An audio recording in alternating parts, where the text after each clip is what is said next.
And welcome back, everyone, to What If, the week of What If. We just did Naruto's last Zanpakuto video. We're going to do his Resurrection video starting tomorrow. That one's going to be fun. But we got our in-betweens. And from Mighty Sharita? I'm probably butchering the name. I apologize. We have the question of, what if Krillin had married Maron? Now, obviously, Maron is the individual, the woman who looked a lot like Bulma. Like, a lot like Bulma. Which is kind of scary. It's like, are you just trying to substitute your crush for Bulma onto this woman? I don't know. But what I do know is that it didn't work out, obviously. He ended up breaking up with her, and he does say, at least in the anime, that, I would have said yes. I couldn't have said no to a guy like you. I'm like, really? I mean, what's the, I do like the abridged version. Can you at least try the sex stuff? It's like, no, see, I never loved you. See, I'm an undercover informant with the IRS, and, yeah, so, I did like that. But what if he did? What if he did end up marrying Maron? First off, when would he have ended up marrying Maron? I mean, honestly, between the Saiyan saga would have made a lot, Saiyan saga, between the Frieza showing up and the Android saga probably would have made a lot of sense, because that's obviously when Bulma had Trunks, and so they maybe would have had their first kid at that point. The real catch on all of this simply is that Krillin doesn't actually play a major part in most of the story after the Namek. When you actually break it down, don't get me wrong. When I didn't say doesn't really. There are a couple key moments. Android 18 is one of them. He could have blown her up, but he didn't.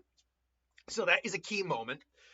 The difference here is that he shouldn't, if he's in love with Maron, but would he be in love with Maron? That's the thing. Is that a happy marriage? Honestly, I assume it's happy enough. Like, hell, Chi-Chi can really get on Goku's case, but he loves her for whatever reason. Vegeta loves Bulma, even though he won't say, I love you. He won't say, I love you, Bulma, with all my heart. He won't say that. But we know Vegeta does. That's my Bulma! We know he loves Bulma. He just will never say it loud. But Krillin will openly say he loves his wife. He loves 18. And he'll ultimately, openly say that. Because Krillin's a real one. Krillin's a real one. And that's probably one of the big reasons 18 was probably attractive, because he was a genuine person, and genuinely liked her, not just because she was beautiful. Maron is a lot ditzier than 18. In fact, she's the ditziest of any of the Dragon Ball women, to be fair. I'm trying to think if there's any one character. I mean, Blonde Launch is not ditzy. Blonde Launch is a murderer. Blue-haired Launch? I'd say blue-haired Launch is not as ditzy as Maron. She's innocent. She's naive. But she's not as ditzy as Maron's ditzy. Maron's kind of an idiot in some ways. Like, Maron's not paying attention to what's actually being told to her. When Roshi's talking about the Red Ribbon Army, saying, tell me again about red ribbons. So I do think Krillin could maybe be driven a little nuts at points with that. But she's not an evil person. That's the thing. Like, I've seen some fanfic that make her out to actually be kind of like a gold digger and all that. But if we actually watch the series, the anime, she's really not. She was definitely, Krillin definitely had money and he was spending it on her, and she was letting him spend it on her. But she wasn't evil in her intent. She was just kind of an innocent girl letting a guy dote on her. And she's like, well, if he wants to spend money on me, okay. Like, that's how it was. So when the time comes for Krillin to kill 18, by the way, I just need to point out again how stupid it was that Krillin was as close as he was. Like, wait. You want me to detonate the bomb in the android that is strong enough to arguably take a giant chunk of the planet out. That is the level of power these bombs have. Like, 16s was allegedly going to take out Cell. Perfect Cell. And you're telling me, Krillin, you got to be this close to use it. I'm sorry, for the smartest woman on the planet, that is a really bad and dumb design. But Krillin can fly at, light speed level speed. Yeah, Krillin can move at light speeds. He's a planet buster at that point in the series. He just never really has a reason to blow up the planet. Nor should he. But yeah, I guess he could get out of there fast enough. Here, Krillin wouldn't hesitate. I mean, he might see Android 18 think she's pretty, but it's like, I'm a married man, come on. And then boom, and she blows up, and 16 probably blows up with her because he was right next to her. And so this actually does create a big change. Even though Krillin doesn't play a big part in most of the rest of the series, he played a major role in that one moment, and that one major role, taking out 18, would change the entirety of everything, because now Cell can't become perfect, which means he is never going to be able to beat any of the Saiyans. And so this ultimately leads to his death. Cell is fully defeated, the androids are taken care of, and there's 7 years of peace, with Goku being on Earth that entire time. That is the other big change that happens here. Now, because Goku's on Earth the whole time, I do fully believe that he wouldn't hit Super Saiyan 3. Let me put it this way. My viewpoint on these things change over time, but we do know the reason he was able to hit Super Saiyan 3 is because his physical body and his dead body, he was dead. He could push himself beyond his physical limits a lot easier. Now, it's not impossible for a living being to get Super Saiyan 3. That's not... Hell, if you want... I know people talk about Dama being canon. I argue the canonicity of that just because... Akira Toriyama, God bless him, bless his soul. If he said it was canon, I mean, it's canon. I don't like the fact it's canon because there's nothing explaining why things aren't carried over. But my guess is after Dama, there was probably going to be another series that kind of explained and tied more into Super, explained why things like Super Saiyan 4 never showed up again, and things along those lines. That is my guess. Because otherwise, you can't make Super Saiyan 4 canon, but have it before Super, and without explaining why Goku never tries to use it again. You just can't do that. You can't do that, Akira Toriyama. I love you, man. Bruh, you were the goat. Or you're like one of the goats. But, bruh, come on. I have to believe you had a plan, man. Because if you had introduced it in, say, a movie in the later era of Super, and they're kind of like Broly or Superhero or a new movie that comes way after the Tournament of Power, way after like the Galactic Patrol arc, Moro issue stuff. Or gas stuff. If you introduced it there, then you can then I can totally see it being, it's fine. It's totally fine then. And you can even add it into the Super Saiyan, like, the Ultra Instinct forms and all that to make it a truly powerful form. And I do that all the time in the What Ifs. I merge them together, which would make sense. If you can merge God Ki together into your Super Saiyan form, Super Saiyan 4 should theoretically be plausible. I mean, Super Saiyan 2 should be plausible. Super Saiyan 3 might be a little tricky because it's kind of they're like polar opposites on what they actually do. But a Super Saiyan 4, I mean, I'd have to believe that should be possible. I mean, we see Kaioken is usable in GT with Super Saiyan 4. So anyway, but still. Goku, we know for a fact that in Dama, like Vegeta, in fact, accessed Super Saiyan 3. And he was in a child body, which means he was weaker than his body was physically weaker than what it normally would have been. And yet he still accessed Super Saiyan 3 in a living body. So to say Goku can't learn Super Saiyan 3 is just not correct. But would he learn it within that 7 years? Probably not. It took him a long time to get to Super Saiyan 3, and he even says he hadn't had much practice with it yet. Like, it's clearly something within the span of the time frame. Like, he'd only probably hit a couple months prior to being brought back for the day. So, yeah, I could see him getting it down the road. But that would mean the problem comes with the Buu arc.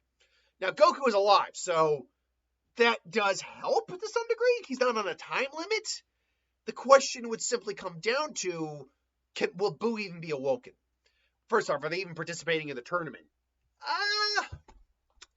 That's a good question. I mean, Archangel Satan isn't necessarily the hero of the world. He's still the martial arts champion. He's not the hero of the world. I'd say, and the fact is, without the Cell games, they actually probably are hosting martial arts tournaments yearly again. Although I believe the reason they, I can't remember actually what the reason was. Was it because of Cell, the Cell games, or was it because of the previous? Because we know there are martial arts tournaments between the end of Dragon Ball and leading up to the Buu saga. We know that because Hercule was a martial arts champion. He was a multi-time martial arts champion. I'm trying to remember what the reason they stopped doing it for a while was. I want to say it was Cell, but you can correct me in the comments if I'm wrong on that. Either way, though, they probably aren't normally participating. But I could see Krillin, honestly, like, oh, we need the money, babe. Hold on. I'm Krillin, martial arts champ. So I could actually see Krillin just becoming the martial arts champ and kicking Hercule off his pedestal. Which, by the way, he's not. Hercule would still be popular because he's got a great, attitude for the people. But he would not be like the hero of the world. He wouldn't be living anywhere near the level of luxury he does in the series. He'd still be living in luxury, I think. Because, again, martial arts champ, endorsement deals, all that. But eventually Krillin's like, all right, we need the money. Boom, pops him off his high horse. So he's the martial arts champ now. And I think I could see around the era of the Cell of Buu saga. First off, Gohan wouldn't be weaker. In fact, Dad probably would have pushed him to hit Super Saiyan 2. Goku's probably stronger, though, because he keeps training. And maybe he's knocking on the door of Super Saiyan 3, like he knows there's more. But more to the point, Videl's also not getting the opportunity or the permission to go and fight crime, because why the hell? I don't care if your dad saved the world, you're not your dad. Why the hell are you being allowed to do that? There's no logic in that at all. So protect my city. You mean your dad's city? What's the difference? No, I mean, what does that mean? So it means you're my favorite Nepo baby, and I love you, Videl. Yeah, kind of. Yeah, it's like, it's my city. No, it's not, Videl. You're not Batman. You're not Daredevil. You're not anything in the grand scheme of this world. You're not even going in there in armor. You're not bulletproof. Jesus. Anyway, so I could see the Krillin encouraging, hey, look, guys. I mean, I'm even saying, look, I need to keep the crowd going, Could you guys maybe participate this year? And, when it all comes down to it, I'll split the prize money with you. And to which Vegeta's like, well, I mean, sure. I mean, it might be fun to go do another martial arts tournament or whether. Sure. Mind you, 18's not playing a part of that, so some other rando is probably in there. Yeah, though, but Krillin being the champion, like, all right, just gonna wait it out. Vegeta's just like, yeah, sorry, bold one. But as soon as I beat Kakarot, you're next. It's like, Goku, please beat him. Obviously, Supreme Kai shows up. Does all the Piccolo's freaked out. And then you get, obviously, Videl, who would still probably be participating, admittedly, getting hammered by Spopovich, and then they helping Videl out, go on showing off. And then, obviously, still in Gohan's power, who is stronger here because he didn't slack on his training than he was in the original. They go try to stop Babidi from resurrecting Buu. Most of it would go the same up until we get to Babidi trying to take over Vegeta with the Majin. Now, this, I think, is kind of key. Does Vegeta still have enough evil in his heart at this point to be taken over, willingly or otherwise, by the Majin? That is actually a very good question, because before, one of the biggest issues for Vegeta was the fact that he is never getting another chance at Goku. As far as he knew, he was never getting another chance at Goku again. He resented the fact that Goku sacrificed himself, that he died, and that he was never had a chance to prove that he was stronger. And therefore, he harbored all of that negativity and harbored all that resentment, really. And that's not the case here. I guarantee you Vegeta and Goku have been sparring over the years. They've been training together. They've been getting strong together. Vegeta reluctantly does respect Goku.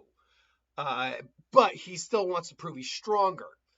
But he also knows just how strong both of them are, and that, Goku still power-wise kind of edges him out a little bit.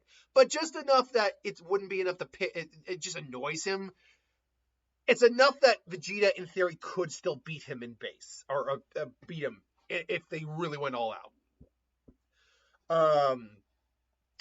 But it's also enough that Goku can still edge him out in power and stamina, all that. So so he's not harboring anywhere near the dark feelings he had initially here. So I don't think he would be able to take over Vegeta, at least not very effectively. I think he'd attempt it. I do think he'd attempt it. But I think he'd ultimately fail in that regard. Or at least it would take so long that he'd eventually get to Babidi and just, boom, kill him or knock him out or whatever. Now, eventually, you'll also say Deborah and Gohan is a fight that probably goes differently. Gohan does now just completely edge out Deborah in like every category, save for mystical abilities. And therefore, Deborah probably has to retreat. And Deborah probably would also be ultimately taken down in the grand scheme of things. Even if he does manage to turn someone to stone, he'd probably end up getting killed, and therefore the effect would be taken away, or would be undone. And I think Boo would ultimately not be awoken here. That's because you don't have the fight of Goku and Vegeta just unleashing power to fuel him, and therefore it's a lot easier to keep him in check. So Supreme Kai, Kibito would take Babidi into custody, whatever, take Boo and away and just to seal him away, and it's all well and good. This, though, now we do know Goku does still have instant transmission, so he would still be training on King Kai's when he meets Beerus. I think maybe this is where he tries Super Saiyan 3 out for the first time, and the only time, because it fails against Beerus. And really, you just get a big repeat of everything that happened in Super. In fact, legitimately, at this point, there's nothing that changes in Super save the Tournament of Power, where you still get Krillin, but now they're short. They don't have 18. Hell, they don't even have, because 17 got brought back, I believe, by the Dragon Balls when they wished people back were taken by Cell, but 18 wasn't taken out by Cell. 18 was taken out by Krillin. Now, does 17 even know this fact? I don't know if he does. I don't know if he's ever known. And to which, when he says, wait, 17, you mean, you do realize I killed his sister, right? I was like, oh, yeah, but, that's a good point. But we need strong fighters, Krillin. And, yeah, this actually poses a real big problem for them. Like, do they ask Chaozu to be on the team? Chaozu probably is at his strong. Like, Chaozu probably hasn't stopped training. But do they ask him to be on the team? I mean, he's got psychic capabilities enough to keep a base form Goku enhanced by God Ki in line, at least for a short amount of time. That is no small feat of psychic power. That really is not. So actually, Chaozu, if you team up, you know what? I'm going to call it right now. You use Chaozu. Because if you use Chaozu, him and Tien together could knock out a lot of assholes. Because especially Chaozu would actually be fantastic against Universe 4 with a lot of their tricky fights, like the invisible one, the mini one. Chaozu would actually come in clutch against them. So when Tien probably goes and sacrifices himself, even though that they're probably working together, Chaozu's like, "Go, give him hell, Chaozu." Chaozu hangs around long enough to aid and stop Piccolo from being knocked out, because as the little guy's knocking him out, it's like, "Oh, damn it, no!" And it's like, "What? I can't move! I got it, Piccolo! Hurry!" It's like, "Thanks, Chaozu." It's like, right! And then, so, Chaozu using psychic abilities on people would actually come in really clutch. To the point where Annie Raza might not come into existence. I did look. Is Annie Raza a combination of what was it? That pink guy, Harudagon from, I believe, Wrath of the Dragon. And oh crap, Hachigen from Eradicate the Saiyans. Yeah, he's a blend of those guys. But damn it was cool, and he had a good design. Honestly, shrink him down to like a Janemba size form, like the devil form, and he would have been probably a good villain at some level. Janemba's another good. I mean, Janemba has no character, but Janemba's still badass. He's a knockoff Boo. We all know this. He's a knockoff Boo. Uh, anyway, so now that being said, Krillin might also last longer too because he's not going to try to show off for his wife on like. Though is Maron going to be there? I don't know. Was Bulma? Roshi was there. So yeah, no, I think Bulma was there if I'm not mistaken. So yeah, Maron, I guess, though Chi-Chi wasn't there. I don't remember Chi-Chi being there. So I guess there's no reason Maron should be there. Because Maron's not a fighter. She's probably taking care of the kids and they're just like waiting. Maybe they've got like a line through on like GodTube to watch it or something like that. Say, well, we got God cable. Great. Krillin gets home after tournament. Guess what I found at GodTube? After dark. Oh, babe. Maybe. You don't know. You know what?